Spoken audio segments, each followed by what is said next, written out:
Supreme court আইনজীবী সমিতি 2026-27 মেয়াদের 2 দিন ব্যাপী নির্বাচনের প্রথম দিনের ভোট গ্রহণ চলছে। সুপ্রিম কোর্টের আইনজীবী সমিতি মিলনায়তনে সকাল 10টায় প্রথম দিনের ভোট গ্রহণ শুরু হয়। বিকেল 5টা পর্যন্ত এই ভোট গ্রহণ চলবে। সভাপতি, সম্পাদক সহ কার্যনির্বাহী কমিটির 14টি পদে নির্বাচন হচ্ছে। মোট 40 জন প্রার্থী এই নির্বাচনে প্রতিদ্বন্দ্বিতা করছেন। আর নির্বাচনে ভোটার আছেন 11,097 জন আইনজীবী। এবারের নির্বাচনে বিএনপি সমর্থিত নীল প্যানেল থেকে সভাপতি পদে ব্যারিস্টার এ.এম.এ মাহবুবউদ্দিন খোকন প্রতিদ্বন্দ্বিতা করছেন। 2 সহসভাপতি পদে রয়েছেন মোহাম্মদ মাকফুর রহমান শেখ এবং মোহাম্মদ শাহজাহান।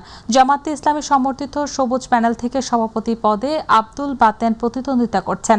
সহসভাপতি পদে প্রতিদ্বন্দ্বিতা করছেন আব্দুল হক ও মঈনুদ্দিন ফারুকী।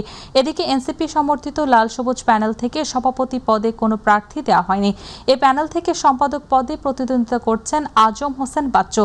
সহ সম্পাদক পদে রয়েছেন মোস্তফা আসগর শরীফ।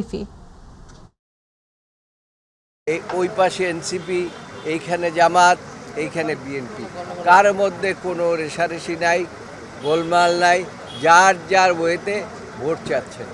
এবং আমি আশা করি যে এই ভোট শেষ পর্যন্ত এইভাবে সুস্থভাবেই চলবে। নির্বাচনটিকে সুষ্ঠু, সুন্দর, গ্রহণযোগ্য, নিরপেক্ষ করার জন্যে যে ধরনের উদ্যোগ নেওয়া উচিত ছিল, আমাদের সে মনে হচ্ছে যে সূচনাতেই এই ধরনের একটি ব্যত্যয় হয়েছে।